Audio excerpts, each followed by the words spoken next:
ನಮ್ಮ ಚುನಾವಣೆ ಒಂಥರ ವಿಮರ್ಶೆ ಮಾಡ್ತಾರೆ. ಈಗ ಚನ್ನಪಟ್ಟಣ ಬೈ ಎಲೆಕ್ಷನ್ ಅಲ್ಲೂ ಕೂಡ ಕಾಂಗ್ರೆಸ್ಗೆ ಒಳ್ಳೆಯ ಮತಗಳು ಬಂದಿರುವಂಥದ್ದು. ಡಿ ಕೆ ಸುರೇಶ್ ಅವ್ರನ್ನ ಸ್ಪರ್ಧೆ ಮಾಡಬೇಕು ಅಂತ ಏನಾದ್ರು ಒತ್ತಾಯ ಮಾಡ್ತೀರಾ ಸರ್? ಅದು ಡಿ ಕೆ ಸುರೇಶ್ ಅವ್ರಿಗೆ ಹೈಕಮಾಂಡ್ಗೆ ಬಿಟ್ಟಂಥ ತೀರ್ಮಾನ. ಬಟ್ ಒಳ್ಳೆ ಪೈಪೋಟಿಯನ್ನಂತೂ ಕೊಡ್ತೀವಿ ನಾವು. ಈ ಚುನಾವಣೆಯಲ್ಲಿ ಅಲ್ಲಿ ಚನ್ನಪಟ್ಟಣ ನಮ್ಮ ಕೈ ವಶ ಆಗ್ತದೆ ಅಂತಕ್ಕಂಥ ಆತ್ಮವಿಶ್ವಾಸ ನಮಗಿದೆ. ಯಾಕಂದರೆ ಯಾರೂ ಇಲ್ಲದೆ ನಮಗೇನು MLA ಸೋತ ಅಭ್ಯರ್ಥಿನೂ ಇಲ್ಲ, MLA ಗೆದ್ದ ಅಭ್ಯರ್ಥಿನೂ ಇಲ್ಲ, ಇಲ್ಲದೇ ನಾವು 80,000 ಮತ ತೆಗೆದುಕೊಂಡಿದ್ದೀವಿ. ನಮಗೆ ಬೇಕಾಗಿರ್ತಕ್ಕಂಥದ್ದು ಒಂದು 20,000 ಮತ. ನಾವು ಎಲ್ಲರೂ ಕೇಳಲು ಶ್ರಮ ಆಗ್ತದೆ, ಇನ್ನೊಂದು 10-15,000 ಮತ ತಗೊಳ್ಳೋದ್ರಲ್ಲಿ ದೊಡ್ಡದೇನಿಲ್ಲ. ಅದರಿಂದ ಬಹುಶಃ ಮುಂದಿನ ದಿವಸದಲ್ಲಿ ಚನ್ನಪಟ್ಟಣ ನಮಗೆ ಸಿಗ್ತಕ್ಕಂಥ ವಿಶ್ವಾಸ ನಮಗಿದೆ. ಈಗ ಅವರಲ್ಲಿ ಇಬ್ಬರು ಅವರೇ, ಯಾರು ಕೊಡ್ತಾರೋ ಗೊತ್ತಿಲ್ಲ ನಮಗೆ. ದಳದವರು ಅವರೇ, BJP ಅವರು ಅವರಲ್ರಿ. ಮೈತ್ರಿ ಆದಮೇಲೆ ಕಾರ್ಯಕರ್ತರು ಒಪ್ಕೋಬೇಕಲ್ಲ. ನಿಮ್ಗೆ ಈ ಚುನಾವಣೆ ಒಪ್ಕೊಂಡು ಅವ್ರ ಕಾರ್ಯಕರ್ತರು ಲೋಕಲ್ ಚುನಾವಣೆಯಲ್ಲಿ ಒಪ್ಕೊಳ್ಳೋಕೆ ತಯಾರಿಲ್ಲ. ಲೋಕಲ್ ಚುನಾವಣೆಯಲ್ಲಿ ಒಬ್ಬ BJP ಅಂದರೆ ನಾನು ದಳ BJP ಒಟ್ಟಿಗೆ ಮಾಡ್ತೀವಿ ಅಂತ ಹೇಳಲ್ಲ. ಲೋಕಲ್ ಚುನಾವಣೆಯಲ್ಲಿ ಅವನ ಪ್ರತಿಷ್ಠಾನ ಕೂಡ ಪಣಕ್ಕಿಡ್ತಾನೆ. ಇದು ಲೋಕಸಭಾ ಚುನಾವಣೆ ಒಪ್ಕೊಂಡ್ಬಿಟ್ಟವ್ರೆ. ಲೋಕಸಭಾ ಚುನಾವಣೆಯಲ್ಲಿ ಇಬ್ಬರು ಕಾರ್ಯಕರ್ತರು ಒಪ್ಕೊಂಡ್ರೆ ಅವರು ಆ ಮಟ್ಟಕ್ಕೆ ಬಂದವ್ರೆ. ವಿಧಾನಸಭಾ ಚುನಾವಣೆಯಲ್ಲಿ ನೇರ ಸ್ಪರ್ಧೆ ಇರ್ತದೆ. ನಿಮ್ಮೂರಲ್ಲಿ ನಿಮ್ಮ ಶತ್ರು ನಿಮ್ಗೆ ಒಪ್ಕೊಂಡ್ಬಿಡ್ತಾನ? ನೀವು ಒಂದು ಕಡೆ ಇದ್ದಾಗ ಅವ್ನು ಇನ್ನೊಂದು ಕಡೆಗೆ ಹೋಗಿ ಹೋಯ್ತಾನೆ, ನ್ಯಾಚುರಲ್ ಅದು.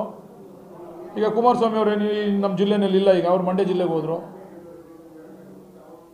ಇವೆಲ್ಲ ವರ್ಕೌಟ್ ಆಯ್ತವೆ. ನಮ್ಮ ಜಿಲ್ಲೆ ಸೌಮ್ಯತೆ ಇಲ್ಲ ಅಲ್ವ ಅವ್ರಿಗೆ. ಇವಾಗ ನಮ್ಮ ಜಿಲ್ಲೆ ಆಯ್ತಲ್ಲ, ನಮ್ಮ ಜಿಲ್ಲೆ ಬಿಟ್ಟರು ಈಗ ಮಂಡ್ಯ ಜಿಲ್ಲೆಗೆ ಹೋಗಿದ್ದಾರೆ. ಪುನಃ ಅವರು ಚನ್ನಪಟ್ಟಣಕ್ಕೆ ಬಂದು ನಿಲ್ತಾರಾ? ಮುಗೀತಲ್ವ ಇನ್ನು. ಅವ್ರು ಚನ್ನಪಟ್ಟಣದಾಗಲಿ ರಾಮನಗರದಾಗಲಿ ಇನ್ನು ಬರೋತಕ್ಕಂಥ ವಿಚಾರ ಇಲ್ಲ. ಅವ್ರೇನಿದ್ರು ಮಂಡ್ಯ, ಇನ್ನು ನೆಕ್ಸ್ಟ್ ಹಾಸನ ಆ ಕಡೆ ನೋಡ್ಕೊತಾರೆ. ಈಗ ಇಲ್ಲಿ ಯಾವಾಗ ನಮಗೆ ಸ್ವಲ್ಪ ಶಕ್ತಿನೂ ಜಾಸ್ತಿ ವೃದ್ಧಿಸ್ಬೋದು, ವೃದ್ಧಿಸ್ತೇನೂ ಇರ್ಬೋದು, ವೃದ್ಧಿಸ್ಬೋದು. ನಾನು ಅಂತೀನಿ ದೇಶ ಎಲ್ಲ ನನ್ನ ಕಣ್ಣು ಅಂತ ಆಗ್ಬೇಕಲ್ಲ.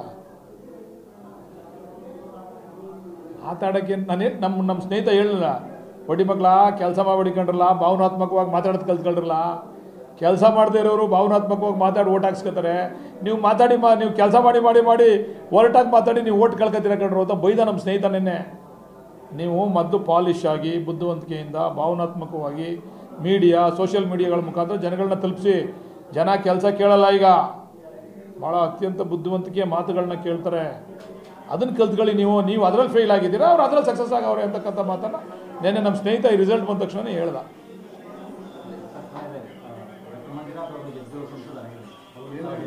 ಅಭಿನಂದನೆ ಸಲ್ಲಿಸ್ತೀನಿ. ನಾನು ಈಗಾಗಲೇ ಮೊದಲನೇದಾಗಿ ಅಭಿನಂದನೆ ಸಲ್ಲಿಸಿದ್ದೀನಿ.